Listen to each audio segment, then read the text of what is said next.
Good afternoon. On behalf of McGuire Woods, I'm George Terwilliger. Thank you so much for joining us today for a roundtable discussion on government regulatory and enforcement trends in 2022. This is a two-part complementary series discussing how the government's outlook will continue to impact global companies, financial institutions, and employees and officers of those companies. Today, we'll be focusing on trends impacting global and domestic public companies, and tomorrow we will be focused in a little more specifically on the financial institutions industry. A couple of housekeeping items for the audience to begin with. There's 1 hour of CLE credit available for today's session. During the course of this event, we will give you the course code CLE code, and we will also be sending a CLE request form after today's presentation so you can apply for credit and note the course code as part of your attendance. If you have a question for our panelists, please use the question and answer chat feature on your platform to pose your question to our speakers, and we will leave time to answer as many of those as we can. Let me please introduce my colleagues who are the panelists here today, as I'll try to moderate this discussion. Starting on my immediate right is Ben O'Neill, joined McGuire Woods recently, but has long experience in criminal and civil fraud matters with a particular focus on international practice involving cross-border FCPA and Office of Foreign Asset Control sanctions, investigations, and litigation. He also has significant experience in congressional investigations. Like many of our folks in our department, Ben was a federal prosecutor before, in particular at the fraud section of the Department of Justice Criminal Division here in Washington. Bob Bittman who is on the screen separately and remote, is a former federal and state prosecutor. He's handled a number of high-profile matters involving the web of laws and regulations that challenge today's international business community. Brandy Howard, immediately to my left, represents corporate and individual clients in government investigations, as well as complex commercial trial and appellate litigation. Brandy has also maintained a very active pro bono practice in the DC Superior Court for several years, representing individuals in civil rights cases and nonprofit organizations in breach of contract pursuits. Next to Brandy is Andrew Sutherland. Andrew has more than 2 decades of experience in securities regulation and enforcement and has successfully represented corporations, financial institutions, and individuals in a wide range of high-stakes and novel civil and criminal investigations and enforcement actions. Andrew was 6 years at the SEC. John Moran, 2 over, is a former senior official serving at both the Department of Justice and the White House, as well as an experienced litigator and counselor in private practice.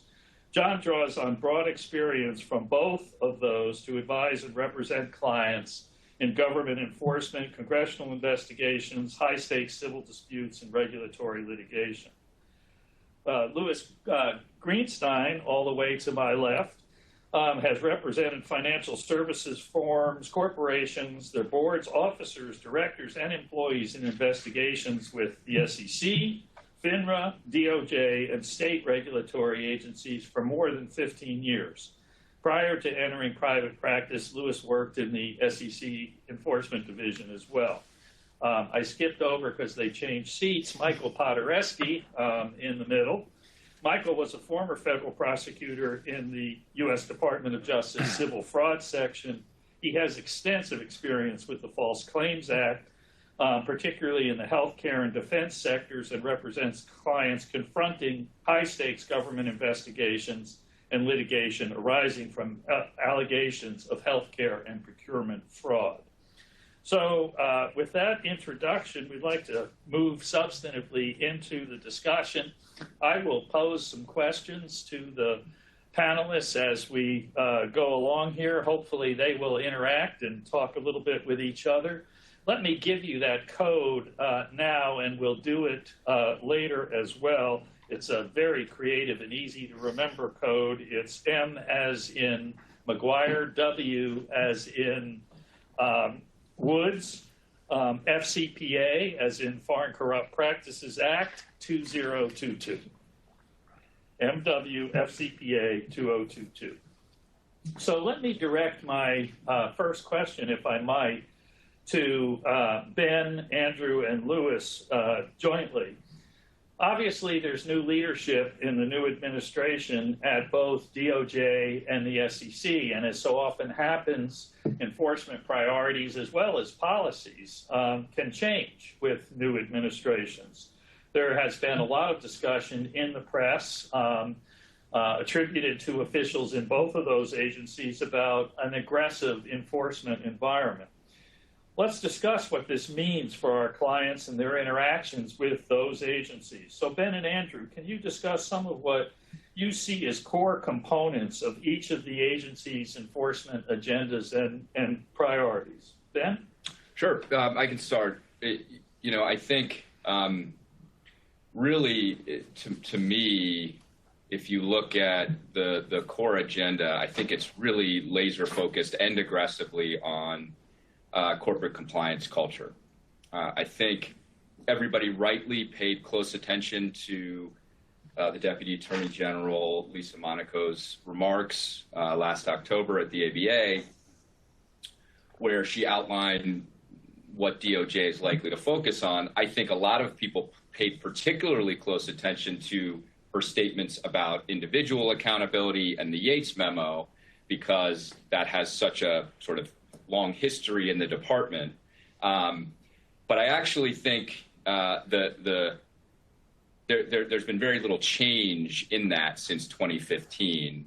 And the department's position on individual accountability and individual information as part of cooperation has stayed relatively stable.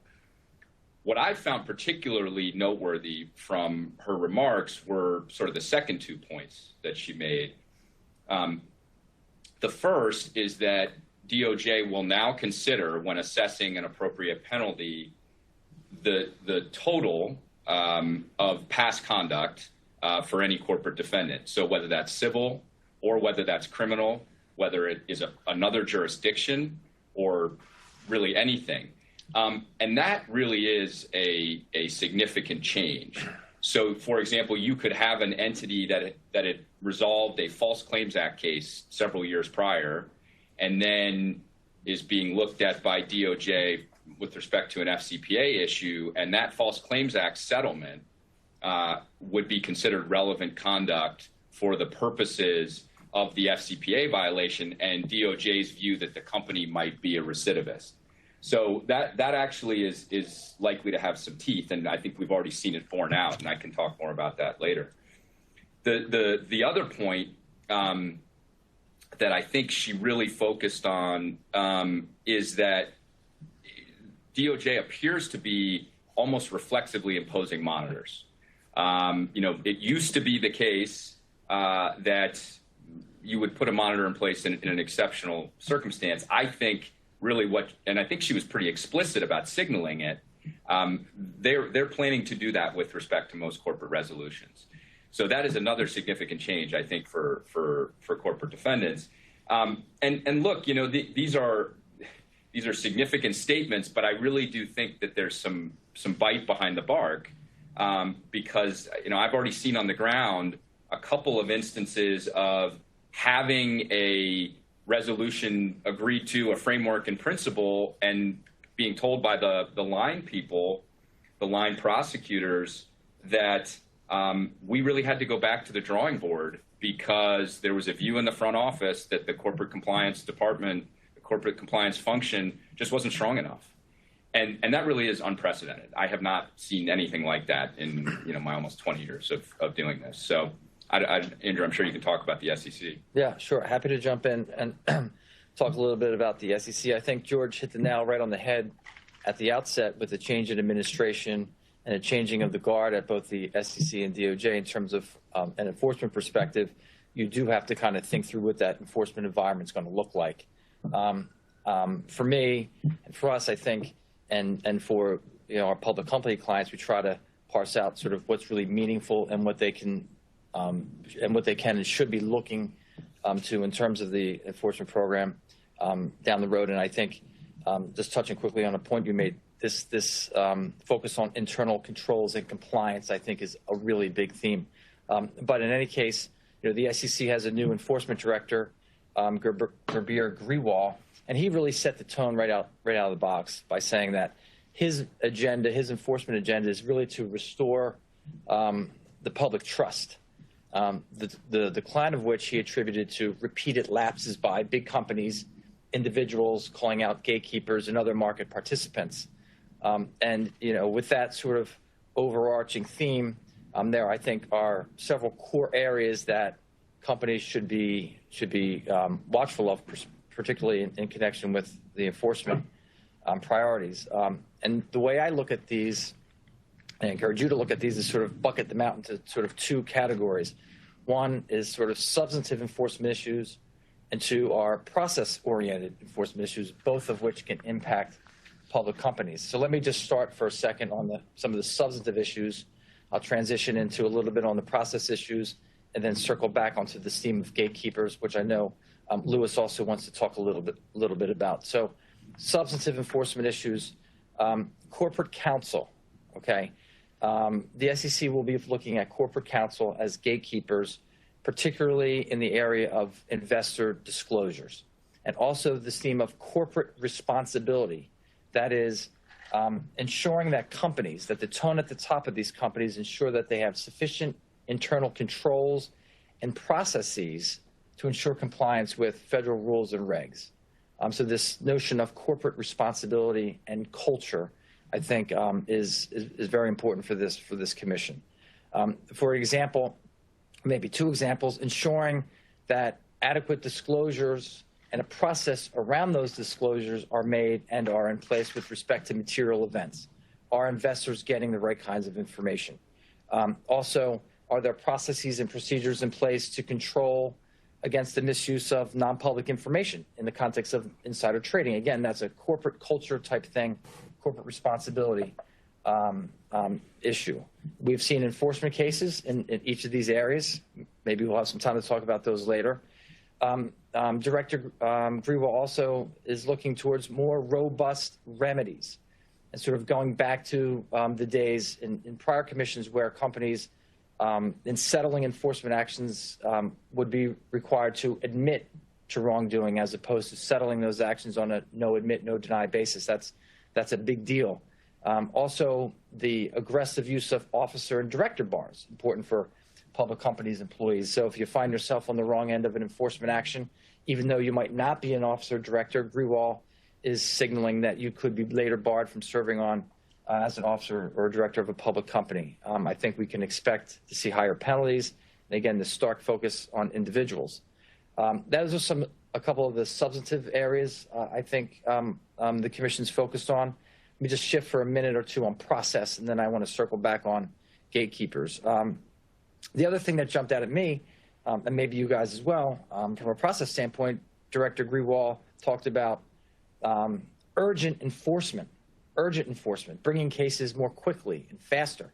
That's something to consider when involved in a government investigation, because with the urgency of an investigation, sometimes core processes that are in place sort of get short-shrifted. And in that area, think, for an example, the Wells process, when a company has the opportunity to present arguments and defenses on key legal and factual issues to the Commission, and perhaps in defense of an investigation, or really just to have an intellectual dialogue with the staff on key issues. Director Grewal has signaled that process may be short-shrifted, and that he may not always attend those meetings, or his senior people might not attend those meetings. I mean, that's a little bit of a sea change.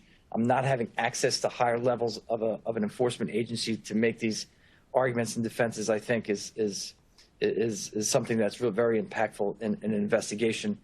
He's also talked about empowering, from a process standpoint, his staff, the lower line staff, giving them more decision-making authority in connection with enforcement actions.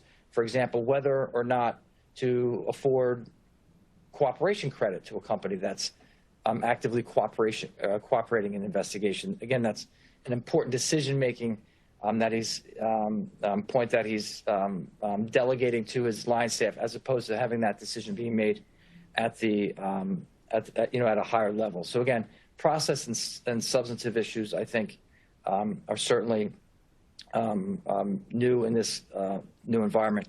But one last point, and then I want to turn it over to Louis on this, and this has really jumped out at me, is this focus on attorneys as gatekeepers, in particular corporate counsel. SEC Commissioner Lee, in very recent remarks, has called for a renewed focus on the conduct of attorneys, and she also focused on particularly in the area of investor disclosures. And let me just remark for a second on why this is important. She's actually, in her remarks, focused on the advice attorneys are given to their corporate clients, and that's new. Normally, corporate advice or counsel advice is off limits or out of bounds, except in instances where that advice is given in bad faith. And she's now calling for a renewed focus or increased focus on the advice that that corporate counsel is giving to his or her corporate client. And I think, having her call for greater scrutiny of the conduct of attorneys, I think, is sort of a watch-out area, at least for in-house counsel, in terms of examining what advice they're giving to their corporate client and what advice that impact that advice could have on downstream investors. So that's a little bit of an overview.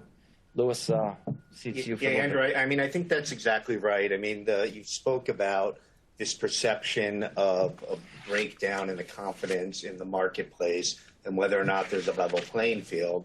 And one of the manifestations of that has been a hyper focus on gatekeepers and individual accountability. Gatekeepers being the attorneys, the board of directors, the auditors, consultants, the very people who are giving access to the capital markets or who are working to ensure that disclosures are made timely and appropriately. I think if you need any evidence of the focus on this, there's really two data points, one not so recent, one is recent in the last 24 hours. If you look at the SEC when they announced their fiscal year results for 2021, after they went through the standard litany of types of matters that have been brought, the first two topics that they tackle there are ensuring that gatekeepers are discharging their obligations, followed immediately by individual accountability. So one way I think that they're working pretty aggressively to combat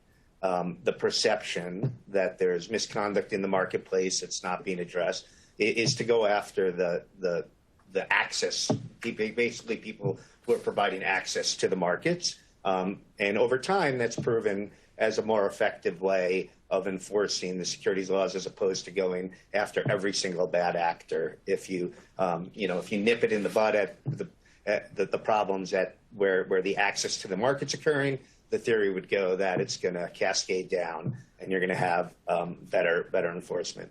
I think, and this touches on what Andrew was talking about with regard to Commissioner Lee's speech. I think if you also look at the public statements by both Chair Gensler and Director Grierol, whether or not there's really a change in approach that's coming down the pike. And what I mean by that, they both talk about the dual roles that gatekeepers play, both in advising and serving their clients, but also the public trust attorneys in particular have in upholding the law, which benefits investors, benefits the markets. They in talking about that, they've gone a little further, and there's been some statements basically cautioning gatekeepers, attorneys in particular, about the advice that they're providing, where you have clients who are playing in what's known as the gray area. And I think that raises a number of questions. The first being, does it misconstrue really what the role is of gatekeepers and attorneys? And second, isn't that really where you want clients seeking out sophisticated advice in those complicated areas, particularly where there might be agency discretion? The default shouldn't be, obviously you don't want to counsel your clients to go over the line, and generally you don't want to go anywhere near the line. But there are those gray areas. There's ambiguities in the law, and you want companies and you want individuals to seek out sophisticated counsel who can help them navigate that. And sometimes the answer is yes, and sometimes the answer is no. And I think this suggestion of cautioning attorneys about operating there goes to the point Andrew raised about what has been the historic SEC approach to enforcement of gatekeepers, attorneys in particular. There's always been this demarcation for more than 30 years of advice versus conduct. The SEC has generally, since the Carter-Johnson case back in the 70s, taken the view or taken the position that we don't go after negligent advice. It has to be bad faith advice, and you pursue conduct. And so the question is whether or not, with this cautioning, is that going to sort of turn that historical piece on its head? And then secondly, with one of the aspects of Commissioner Lee's speech was under Sarbanes-Oxley, one of the mandates given to the SEC was to come up with rules for professional standards for attorneys. They never enacted that. And historically, the SEC has not really enforced that. There's one case involving an attorney, Altman, from I think 2004, where there was a violation of professional standards and they enforced. But they've generally only used 102E as a follow-on to substantive violations to stop somebody from practicing from before the commission. And what Lee is calling for is an adoption of those standards. She recognizes the challenges in doing that. But in the interim, does that really point towards, is the SEC now going to be turning its enforcement focus on the very advice? Does that meet professional standards that have yet to be articulated for practicing before the commission? We obviously all have the standards before our various bars and ethics requirements. But so I think that's one of the sea changes that's going to be coming down the pike in terms of an aggressive enforcement initiative.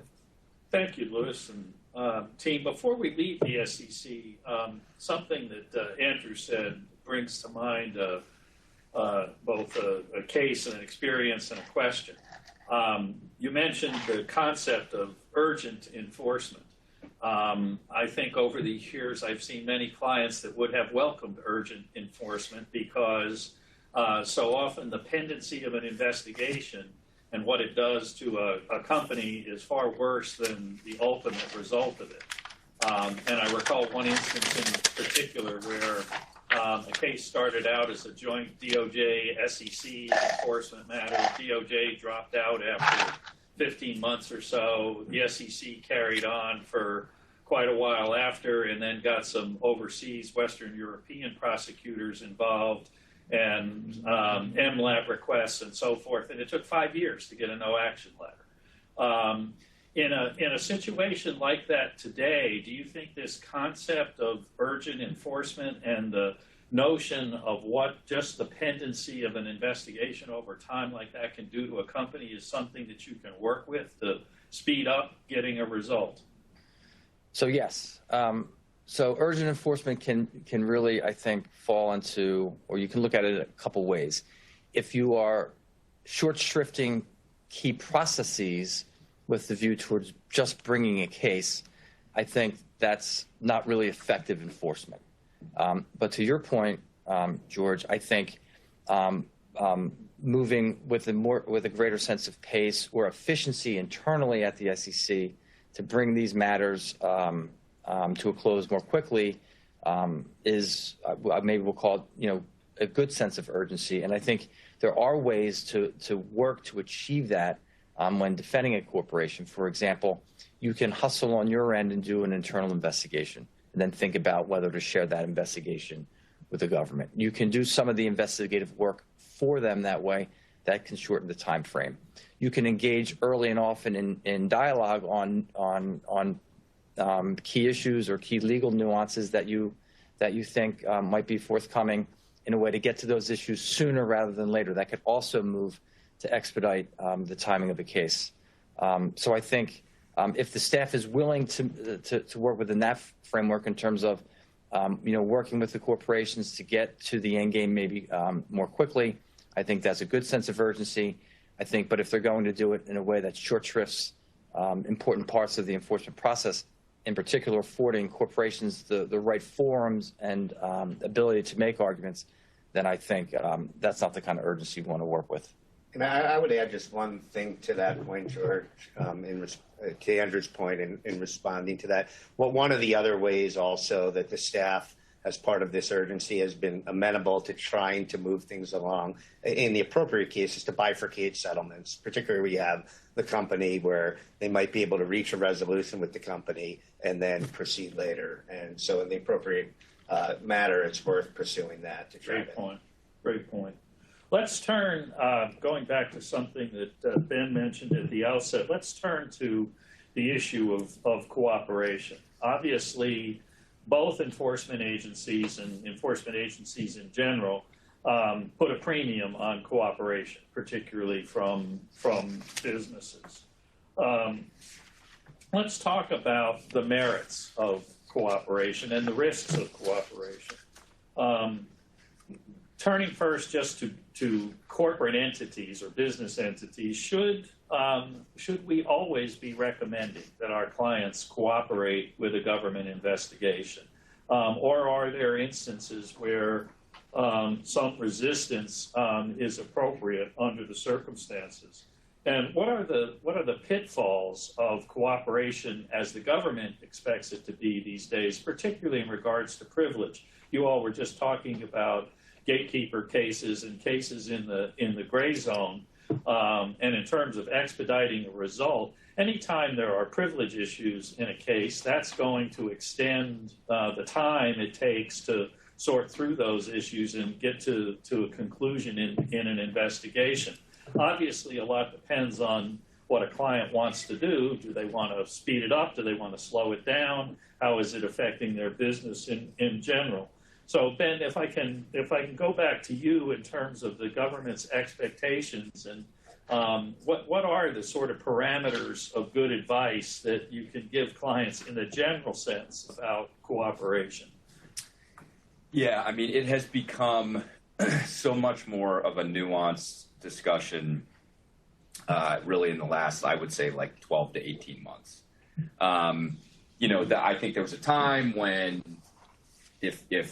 and to step back, I mean, when we're talking about cooperation, it's a broad concept, and I think we have to look at both cooperation in the sense, okay, if I receive a subpoena or some other process, how do I respond, right? That's one side. And I think generally speaking, we're going to do everything we can to at least appear as cooperative as we possibly can, right? I mean, that's a situation where they've come to us, we're already under the microscope. We're going to make all efforts, I think to be cooperative, unless they're truly unique circumstances and we feel like this is something we're just going to push back on. The much tougher question is voluntary self-disclosure.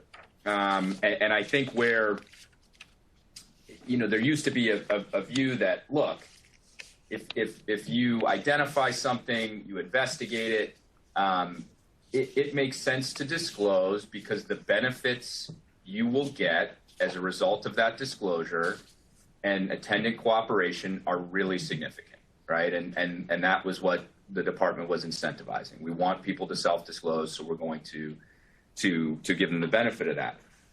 I think now it is really hard to see the benefits. I think things have really changed, and there's a very interesting result at the end of last year.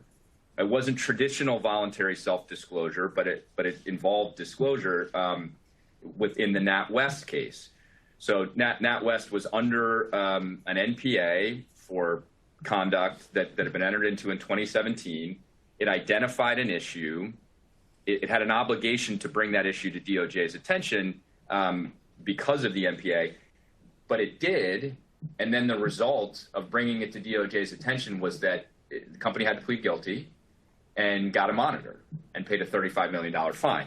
So I think you at least have to ask the question. I mean, understanding the company was under an obligation, you have to ask the question, how much worse could it have been, right? I mean, I'm not sure. That's sort of viewed as, this is worst case, right? A guilty plea monitor. but that was what they got for bringing the issue forward. So, look, I think it's a really, really tough question. George, as you said, it's fact specific. But I think things have turned.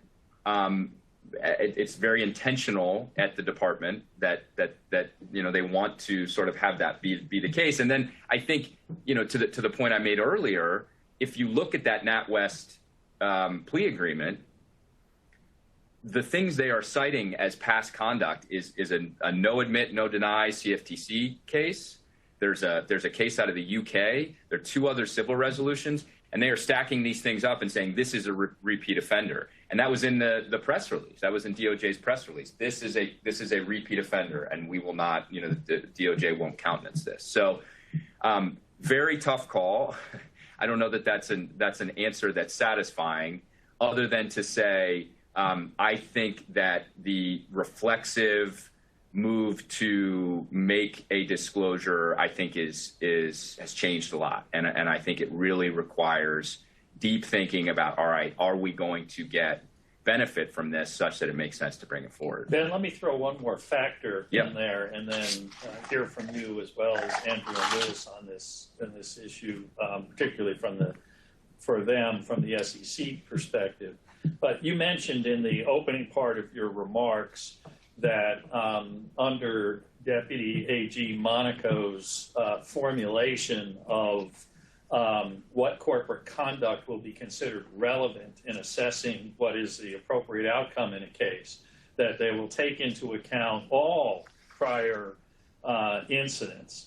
How does that fact, or that factor, if you will, affect the disclosure issue, in that if you elect not to disclose and then get outed in a subsequent separate investigation, what is that going to do to the calculation of the prosecutor? So I think it's a great question. There's 2 points. First, I think it's almost difficult as a company to know what might be considered to be relevant past conduct. DOJ has said it's everything.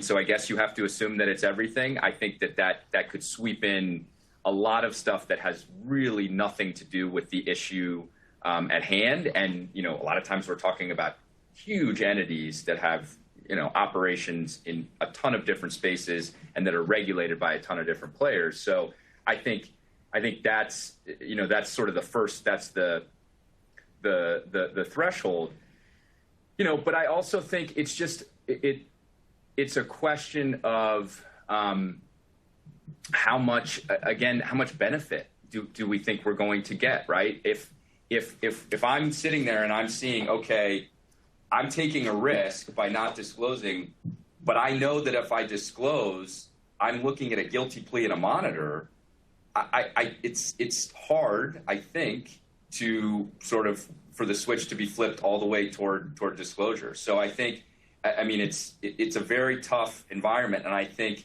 there's a number of factors that would go into the decision. How likely do we think that this conduct is going to come to light? Where did the conduct occur? How extensive was the conduct? All of those things. But I do really think companies have to think hard. All right, am I really getting the benefits here? If I make the choice to disclose. How does that look from the SEC side, Andrew and Lewis? Yeah, so I think there's a similar analysis, but I think the starting point, at least from the SEC perspective, I'm looking at it as, am I able to actually cooperate based on what they define cooperation as? So they've been very clear, which is not entirely new, that doing what you're required to do is not cooperation. Self-reporting something that's going to come out in the next 3 months is not self-reporting. So I think you have to look long and hard, like, are you going to be able to meaningfully cooperate such that at least you'll have an argument that it was creditworthy and requires a different outcome than you otherwise would obtain? The things that they look at, are you conserving the commission's resources? Are you making their investigation more efficient? Are you giving them information about conduct that's outside of the scope of what they're looking at that brings in additional conduct? Are you disclosing all of the information about all potentially culpable individuals, not just the most senior people? And, I think you got to look long and hard in the mirror and say, like, do you have the appetite and the ability that you're going to do all of that? Because if you're not, then back to Ben's question is, what's the outcome going to be? And then on the cooperation, this ties in with Andrew was saying about change in process. Director Grewal has been very, very crystal clear that he is going to be giving great deference to the line staff in determining whether or not you engaged or whether or not you provided creditworthy cooperation. And he went even farther to say that he's going to, it's not going to serve you well to go above the staff's head and to try to get a more sympathetic ear on that. I think he couched it as, not to do that where there's undisputed facts. Well, there's obviously disputed facts if we think we cooperated and the SEC staff thinks it wasn't meaningful and you want to have someone else weigh in on it. And so I think you need to also look at what was your draw on the case? Like, are you going to be able to work with this particular line staff? Are you going to be able to trust them? Are you going to have the open dialogue of what can I do to make your life easier, that you're going to get help on the back end? And I think looking at a recent SEC case provides a little insight into how they're thinking about cooperation. Earlier in the year, there was a case involving Headspin, a private company that had some revenue recognition issues that inflated its valuation by about $800 million. It does not appear to be a case that was self-reported, but they engaged in extensive remedial measures. They did an investigation. Presumably they reported the results of the investigation. They got rid of the CEO. They did a wholesale top-to-bottom change in personnel. And perhaps one of the biggest factors was they made the investors whole. They did a recapitalization, returned 70% of the capital, and then had a mechanism in place to return the additional 30%. But if you look at the outcome of that case, they didn't get a penalty imposed on them, a financial penalty, but they still had a settlement that had Scienter-based fraud charges. And they have all the collateral consequences that go along with that. So what would have the outcome been had they not done all of that? Maybe they would have paid a little more money. I don't know. It's hard to tell, but it makes it really challenging to know what the benefit is going to be. And at the end of the day, are you going to have made a deal that, like, you're looking at and saying, I didn't really get anything out of this. It was not enough juice for the squeeze, so to speak. We obviously have other topics that are on the agenda that we need to move on to, and we could talk about this particular issue, probably for the rest of the time. I mean, you mentioned remedial measures and how having undertaken remedial measures, even if there is no disclosure, can sometimes inure to your benefit. And I would just say, with this and any other topic, if there's somebody out there that has a question or even wants to just kick it around further, not in the context of a particular legal problem, just as a general proposition, we're all, and these folks in particular, would love to have a chat with you, so feel free to be in touch. Let's turn to, let's turn to congressional investigations for a few minutes. Those of us who have had the great privilege of having served in government understand congressional investigations and oversight all too well. But now it's not just an issue for people serving in government. We've all seen the sort of typical example of the CEOs being hauled in for a grilling on television, pardon me, over the issue of the day from time to time. But it also seems like congressional investigations have grown to be far more than that. So I'd like to ask John Moran, who's had experience both in private practice and in the government dealing with congressional investigations. What are the trend lines there, John? What should companies expect in terms of where Congress is going with its investigative authority? Sure. So I can talk about a few things here about kind of where we're seeing private companies being swept into government investigations, about kind of what they can expect if they are, and then maybe about what we can see down the road. So on the first point, we've all, probably the most prominent investigation at the moment is the January 6th Select Committee. It's often in the news. It's recurring. It's obviously focused on, largely on in part government conduct, but also has clearly pulled in a lot of private parties. But beyond that, we're also seeing it in sort of two different areas. One are areas that have a political valence, even if they're not executive branch oversight type investigations. So this would be things like the House Oversight Committee and its environmental subcommittee have been doing an ongoing investigation of the fossil fuel industry, oil and gas companies, looking at their lobbying practices and about climate science.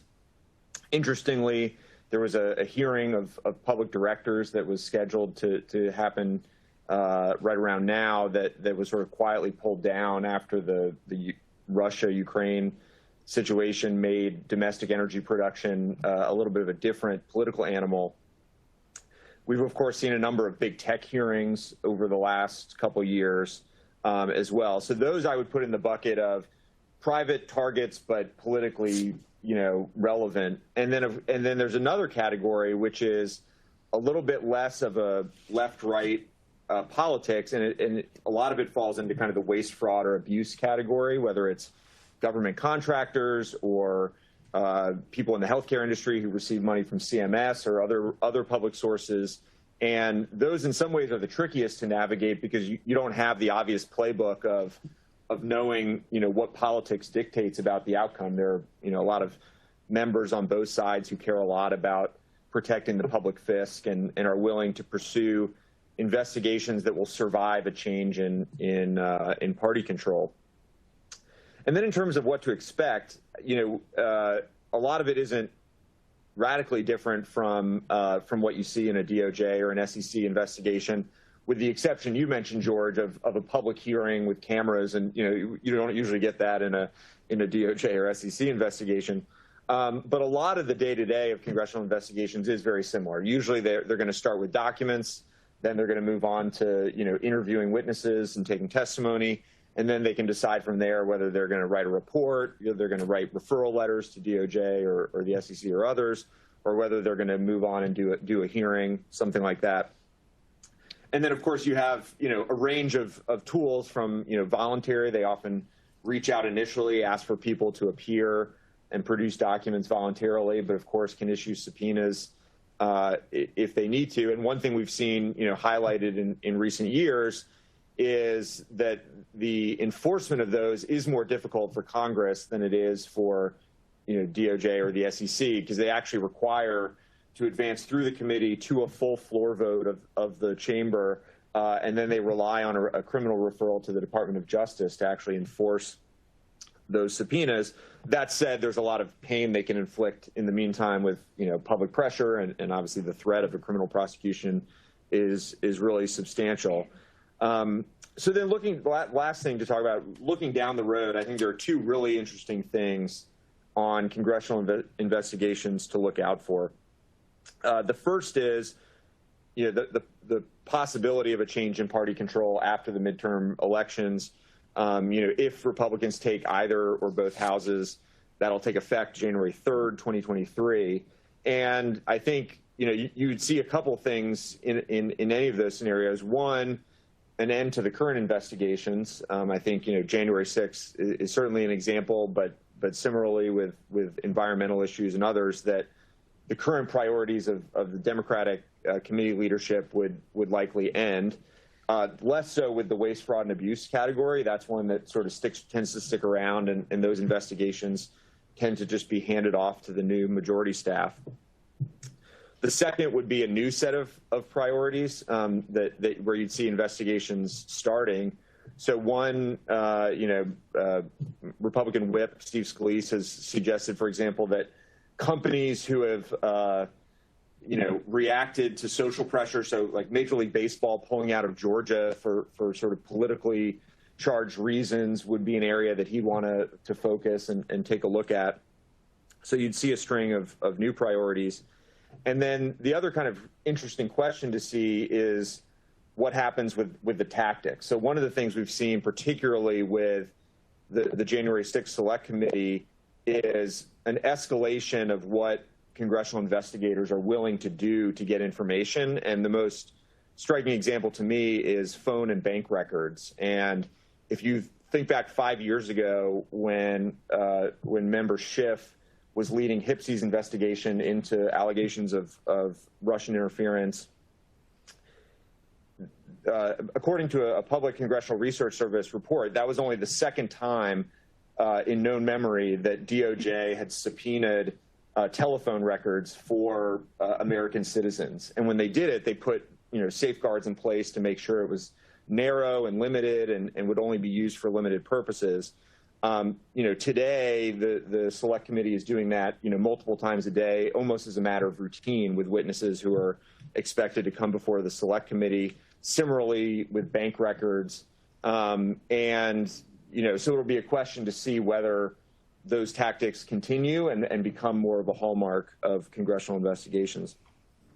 And that sort of ties into the last thing that I think is interesting to watch, which is the engagement of the federal courts. The federal courts are usually pretty reluctant to get involved in congressional investigations. I think the more congressional investigators push the envelope, the more likely it is that the courts will get involved. Recently, we saw in the case Trump v. Mazars, where the U.S. Supreme Court stepped in. This was the request for then President Trump's tax returns. And the court there sort of explained, look, we normally don't weigh into these. We let them kind of be resolved in the rough and tumble of the political process. But, this raises important legal questions, and so we think we need to decide it. And they set out sort of a three-tier framework. They said the highest tier is cases that involve executive privilege, and we're going to impose a really demanding standard, as they'd already done in some Nixon-era cases. They sort of established in Mazars an intermediate tier, which said, well, this case doesn't involve executive privilege because it's just about Trump's tax returns, but it still implicates the separation of powers because Congress is targeting a sitting president. And so we're going to apply sort of an intermediate tier of scrutiny. And then the lowest tier of scrutiny is really a line of cases that came out of the McCarthy era primarily, which are the lowest bar, but they still require Congress to show that they're enforcing a subpoena that has a legitimate legislative purpose. And there are two things in particular that they've said that don't count as a legitimate legislative purpose, and that is, one, conducting law enforcement, because that's the prerogative of the executive branch, and two, gathering information and disclosing it just for the sake of public disclosure. And obviously, in a number of contexts, targets of congressional investigations have argued that that's exactly what Congress is doing, either one or both of those things. And so the question I'm most interested in seeing is both, does Congress continue to push the envelope on some of these things, and then does that prompt the courts to get more actively involved and potentially step in to curtail some of Congress's powers? Great thought. Before we leave congressional investigations, let me sort of pull the thread on that and related enforcement counsel together, and I'll direct this to a couple of you. One of the things that I think we've seen in terms of trends with Congress is a great temptation to do an autopsy on a live body. There's some kind of a business scandal involving a company or an industry or something, and it presents a great opportunity for a congressional committee to wade in. That same subject matter may well be the subject of investigation by the Justice Department, the SEC, or other enforcement agencies, and perhaps often the subject of related civil litigation among private parties. What are the considerations that go into the request to have the CEO or some other senior government official go testify, particularly if the company doesn't want to face the prospect of seeing the empty chair with the sign that says Ms. Smith of X Corp on it at the hearing. John, why don't you take a whack at that? Let's consider this a lightning round because we don't want to spend a lot of time, and maybe we'd hear from Ben or Lewis or Andrew as well. So it's a great point, and navigating a congressional investigation in the midst of those other considerations it obviously ups the degree of difficulty substantially, and especially when there's potential criminal liability involved. You know, pleading the Fifth Amendment is an important consideration. You know, it applies in congressional testimony. It's a valid basis for refusing to answer questions before Congress. Obviously, that often leads to a very public need to plead the Fifth, which has its own consequences. And then, of course, if you're also facing civil liability, then your invocation of the Fifth can be used to draw inferences against you in that context. So it definitely, you know, ups that. One strategy to consider, and certainly worth trying, whether or not it succeeds, is you know, congressional committees will often consider alternative witnesses. So they might come in and say, hey, we want the CEO to come in and talk about this. And one strategy is to offer up somebody who, you know, for example, it's going to depend on the circumstances, might be able to talk about the issues that they're interested in without being implicated in maybe some related but distinct, you know, criminal issue or other issue. And, you know, anything that involves trying to negotiate, you know, not, you know, being testimony that's private instead of public, you know, testimony that's limited in scope, you know, that's narrowed in some way, is always worth pursuing. And it can often be a little bit easier to do with Congress than with other regulators, precisely because, as I mentioned before, enforcement is more difficult and costly for them, and so they'll often be willing to take some sort of lesser offer or compromise rather than going through the trouble of contempt. Yeah. I will just add one thing from, you know, real life experience and having a congressional investigation ongoing at the same time as a DOJ and SEC. One of the things to think about is the preservation of the integrity of the record. So in this particular investigation, it involved a very high-profile senior government official, a senator, and some and his entities, and everything that we turned over to Congress, the congressional committee seemed to make its way into the Wall Street Journal and on the Fox News, which was severely hindering our ability to defend the case in front of the SEC and the DOJ. And it required some remarkable coordination eventually to get the sort of the I would say spigot of information that kept sort of, you know, finding its way into the public domain, to turn that off so we could actually have a legitimate investigation and maintain the integrity and the confidentiality of some of the information at issue. Very relevant experience. Ben, any final thoughts? Yeah, I just think, I mean, it's implicit in what both of you said. I mean, it comes down to, in some ways, a business decision, right? I mean, the congressional threat is largely a reputational one. The DOJ threat is not just reputational. It does have some reputational aspects, but there are different teeth there. And so I think you just have to try to balance, all right, what is the, you know, where's our focus going to be? I mean, how much of a PR hit can we take? Are we willing to take to preserve our place in the criminal investigation? And I mean, it's always a very difficult question. Great. Well, we could probably spend another half hour on that one as well, too. I'm going to call an audible here in the interest of time and come back to Bob and the other enforcement people at the end. And go right now to the False Claims Act, which we just would be very we need to make sure we cover. Obviously, the False Claims Act is of major concern to any corporation that services the government, the federal government, in some way, shape, or form. It's been a very active docket. It's very active with the plaintiffs' lawyers in key 10 cases, as we all know. And those cases are often difficult because sometimes, for a long period of time, you really don't know what the allegation is you're facing. You may see evidence of an investigation, but it's not always entirely clear what exactly is being investigated. So, Brandy and Michael, let's talk about that. And Brandy, perhaps you could talk about, at least at the outset, what are DOJ's current enforcement policies, and are they new or changing? Because what we're trying to address here overall is trends. How does that look to you? Right. So what we do know is that recently the Attorney General, Merrick Garland, he announced that the DOJ was going to go on this hiring spree when it came to attorneys prosecuting pandemic-related fraud and other white-collar criminal issues.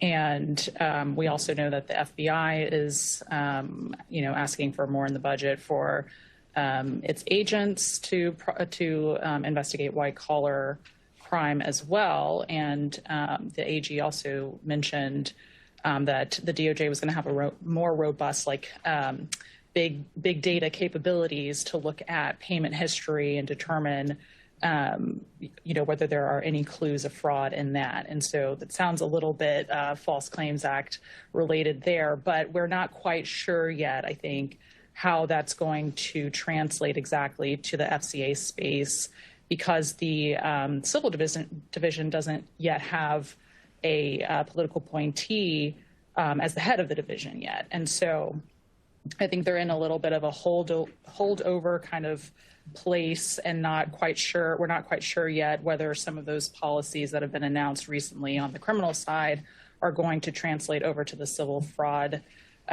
side. And another example, Ben talked about this earlier, is the new requirement that individuals are going to have to take more responsibility when it comes to receiving cooperation credit. And again, we don't know how that's going to translate over to the False Claims Act space.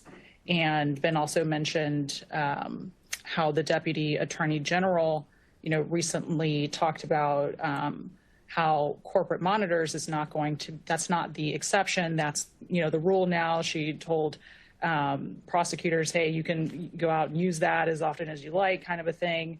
And, excuse me, in the healthcare context, at least when it comes to FCA claims, normally HHS might monitor once a supplement has, been procured, but that's really a light touch when you compare it to a corporate monitor where, that's a completely different beast. You're talking about a very costly and invasive monitor coming into a business, and that can be that might be a hard pill to swallow for some companies who haven't ever experienced anything like that when it comes to the monitoring kind of space. So I think we'll just have to see once someone is actually nominated and confirmed when it comes to the civil division how some of these policies in terms of the criminal side will translate to the civil fraud side.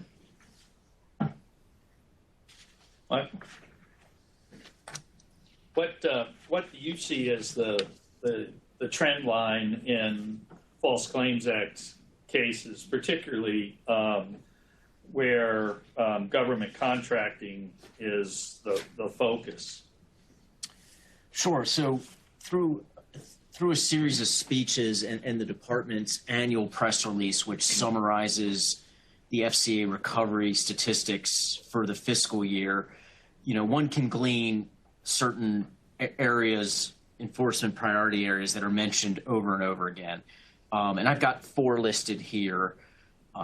The first is opioids. Opioids has really been pushed out of the news a little bit by COVID, but people have not stopped being harmed by opioids. 75,000 deaths in the 12 months ending April 2021 from overdosing from opioids.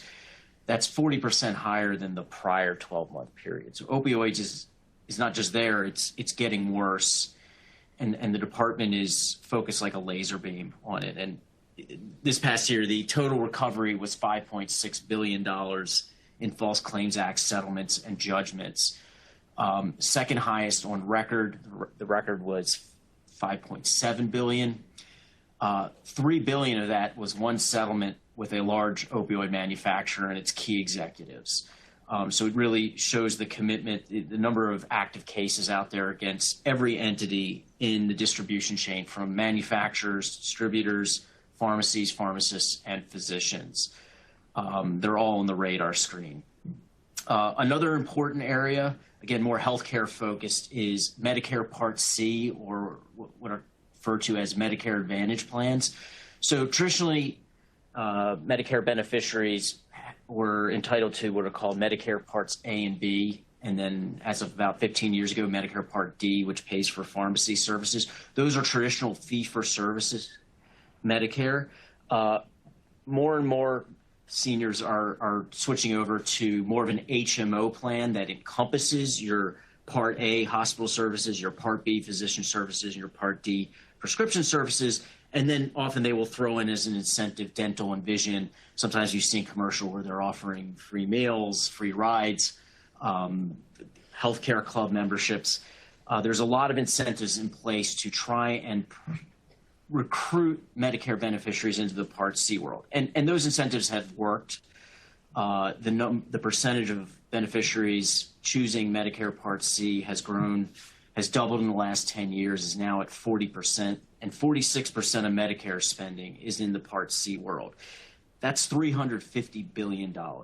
Now, the enforcement mechanisms are more geared towards traditional fee-for-service, performing services that are medically unnecessary, or saying you perform services that didn't actually perform the services.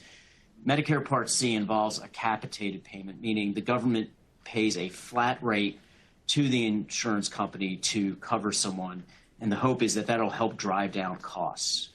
So Medicare Part C is a real priority area, and has been. We're starting in the last few years. We're finally starting to see a real push at DOJ to shift focus from the traditional fee-for-service enforcement to Part C enforcement. COVID-related fraud is obviously an enforcement area priority. Given the trillions of dollars, several rounds of COVID relief, we're talking PPE loans, provider relief funds for healthcare providers, and telehealth fraud. That is a primary area of enforcement. And then finally, and this area is in particular focus for government contractors, is cybersecurity. Back in October, the administration announced its cyber fraud initiative and they said they were going to use all their tools, criminal and civil, but particularly the False Claims Act, to ensure companies are doing what they're supposed to do to protect private information, government information. And as of last week, the first False Claims Act settlement was announced under the cybersecurity initiative. It was a $930,000 settlement with a healthcare provider that was contracted to provide healthcare services to Department of Defense and Department of State employees in Afghanistan and Iraq. Now, this company did two things wrong. First thing, they provided medicine that wasn't approved by the FDA. And number two, they stored personal health information on non-approved systems and electronic medical record systems. Now, one of those could hurt people, right? And traditionally, if there's potential for physical harm, that's what DOJ would announce and emphasize in a press release. No, they sort of, that was the secondary element in their press release. They really talked about the cybersecurity violations here, and they really emphasized that this was part of the cyber fraud initiative, bragged about how much whistleblower payments that were provided in the settlement agreement. Clearly, the department is focused on this area, and traditionally companies that were hacked were viewed as victims. I think the mindset at DOJ is, you've now been warned. You need to take appropriate action to protect government and personal information. And I expect to continue to see massive enforcement in that area. Now, one caveat about everything I just told you. In the False Claims Act world, it's one thing to have a battle plan. We all know a battle plan rarely survives the first day of battle. That is that's true at DOJ. It's true at SEC. The political appointees can state what their priorities are. It is especially true in the False Claims Act world. And why is that? Because 75% of the cases that are brought under the False Claims Act are brought by whistleblowers. So what we call relators. So relators get a say. So the Attorney General could say, this is what we're going to focus on. This is where we're going to focus our False Claims Act efforts. And that will have an effect and an impact, particularly on which cases the government intervenes in. But whistleblowers also get a say in terms of what types of cases they will bring. And under the False Claims Act, the government has to investigate those cases. So it's a little more reactive than other divisions and sections within the Department of Justice and other enforcement bodies. Thanks, Michael. It's great insight, particularly on that last point. It's where the tip of the spear theories that push the edge of the envelope on FCA enforcement come from the plaintiff's bar more often than not. We have about 5 minutes left before we take questions or consider questions. I have one question that I want to throw to another one of our former prosecutors, Bob Bittman. I want to ask this from a little different perspective. One of the things that comes out of this sort of new life in the Yates memo is how individuals get counseled and how the way they are counseled and the steps that they take pursuant to recommendations of counsel wind up affecting the company's position. And the higher ranking the individual in the corporate hierarchy might be, the sort of more pronounced that effect can be. So Bob, if you're representing an individual company officer or an employee who has obvious and let's, for the sake of the discussion, say relevant and extensive knowledge of the subject matters that are being investigated, obviously under the Yates memo, there's an expectation that the company's going to investigate that and disclose everything that it knows about the subject matter, including what it might learn from its own employees or officers in an internal investigation.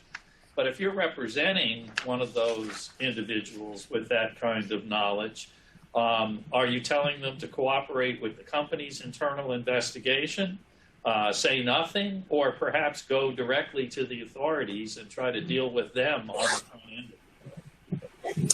Yeah, thanks, George. The bottom line is really it depends. It depends. You have to take into account, of course, how much exposure your client has. Was your client involved in the wrongdoing? If not, and your client's relatively clean, then I would recommend to the client likely to cooperate completely with both the company, his employer, and the government, because you want to be a good employee, you want to be cooperative, you want to be loyal to the company, etc. You want to cooperate with its investigation of getting the full and accurate facts. That changes if my client has some exposure and has engaged in wrongdoing or potential wrongdoing, and the extent of that wrongdoing will influence the decisions as to what exactly to do.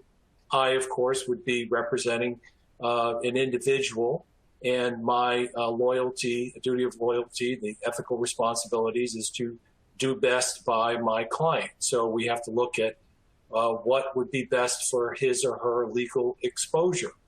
And if, as you say, if you cooperate with the company and tell the company everything that my client knows, including perhaps implicating himself, or just giving him information that the company could use to implicate him, that would not be good for my client. And you have to assume, as you say, that everything that goes to the company, everything that is disclosed to the company by my client and others will likely be turned over to the government.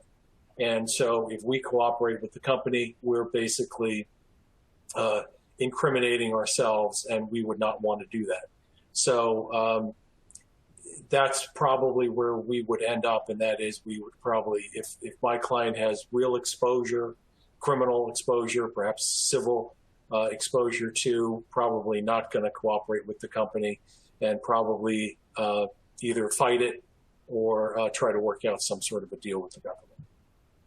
Thanks, Bob. And, I think what you just said in the context of the earlier remarks about the Yates policy certainly suggests that there is an enforcement policy issue raised by the Yates procedures as to whether or not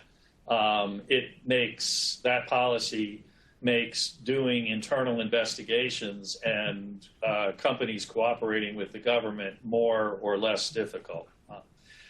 Before we leave that particular subject, though, I wanted to, if I may, Andrew, turn to a real-life example. You recently tried a very significant case against the DOJ where an individual was charged and came away with a complete acquittal on all charges. Can you just very briefly tell us about that case and how did you manage that? Sure. I'd be happy to. I actually tried that case with our friend, Mr. Bittman, who you just heard from. So this was a case against the Department of Justice, sort of picking up on our internal controls theme from earlier, where the Department of Justice charged our client with 11 counts of securities fraud and wire fraud for his alleged participation in a fraudulent revenue recognition scheme. I think one of the big things and the big takeaways from the trial was that the court found that there was a complete lack of internal controls and procedures and policies governing how the company accounted for revenue and the internal reporting process of the revenue recognition outward to investors. And the court also found that there was no teaching or training or any kind of formalized policy helping employees and in particular salespersons to understand the complicated nuances of GAAP accounting and financial reporting. And so we were really able to demonstrate at trial. It was a lengthy trial. There was about 30 witnesses plus, and it was obviously very nuanced with experts and accounting technicians. But I think we were able to really boil this down to something very simple on behalf of our client that, look, absent some kind of teaching or training, absent some kind of internal controls or policies, absent some sort of violation of those important internal mechanisms to ensure accurate reporting, our client could not be found guilty. And we were able to be, we were successful with that argument, and I think it really carried a lot of weight with the court.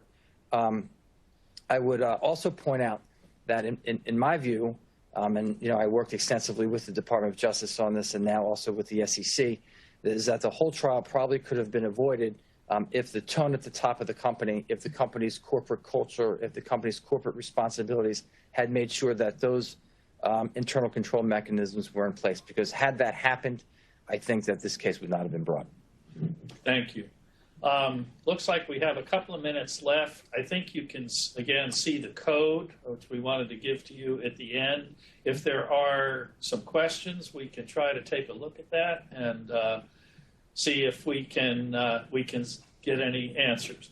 Apparently there's not. We'd love to hear from you, as I said before.